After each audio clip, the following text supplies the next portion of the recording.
Guys, तो आज हम आए हुए हैं दिल्ली के एक ऐसे किले पे जो कि उस वंश के द्वारा बनाया गया था जिसने दिल्ली सल्तनत पे 30 साल राज किया था।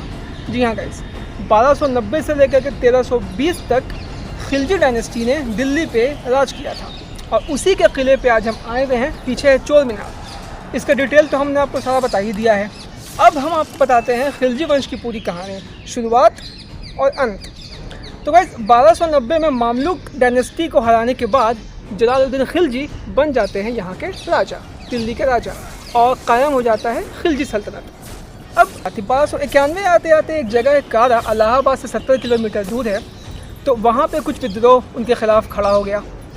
जलालुद्दीन के एक भतीजा थे और वही उनके दामाद भी थे जिनका नाम था अली गुरशस्प। अली गुरशस्प को उन पे बहुत भरोसा था, तो बोलते हैं कि बेटा देखो, कारा में जो है मेरे ख़िलाफ़ विद्रोह खड़ा हो गया है, तो तुम जाओ जा कर के जो है उसको ठंडा करो। वो गए, जाते ही विद्रोह ठंडा हो गया। लेकिन दिक्कत वहाँ पे क्या हुई कि वहाँ पे जाते ही किसी ने उनका बहका दिया।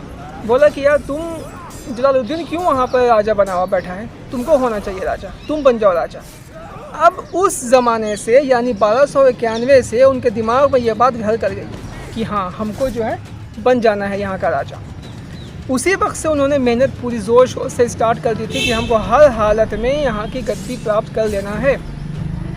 1291 से उसने बहुत मेहनत की।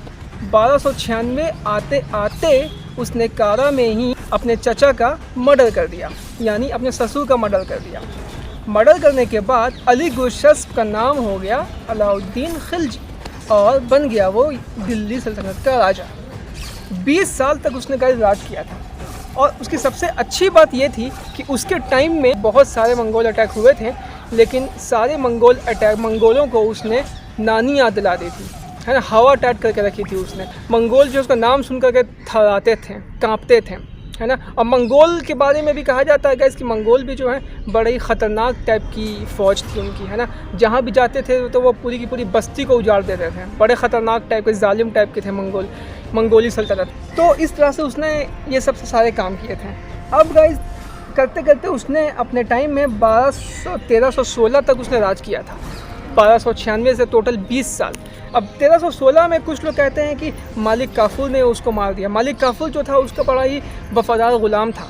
मर्डर किया कि अलाउद्दीन खिलजी की नेचुरल मौत हुई, उसकी वो कंट्रोवर्सी है, लेकिन उसका मर गया। जब उसके मर जाने के बाद मालिक काफूर ने अलाउद्दीन खिलजी के छोटे बेटे शिहाबुद्दीन उमर को गद्दी पे बैठा दिया और बना दिया सुल्तान 1316 में। और 1316 में ही मालिक काफूर का भी इंतकाल हो गया। उसके बाद इस बात का फ़ायदा उठाते हुए अलाउद्दीन खिलजी का बड़ा बेटा जिसका नाम था कुतुबुद्दीन मुबारक शाह, वो वहाँ से दौड़ते हुए आया, अपने भाई को हटाता है और गद्दी पे बैठ जाता है। तो 1316 से 1320 तक अब राज करता है कुतुबुद्दीन मुबारक शाह। कुतुबुद्दीन मुबारक शाह के राज में जो है एक जनरल था, आर्मी जनरल था, खुसरो खान।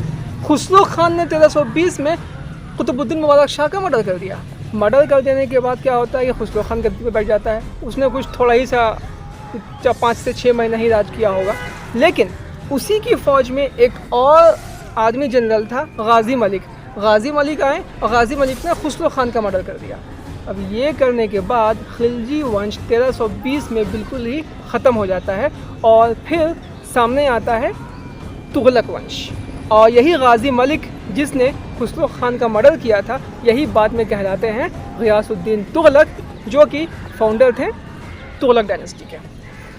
तो गाइस, यही थी छोटी सी कहानी खिलजी डायनेस्टी के शुरुआत और उसके अंत की।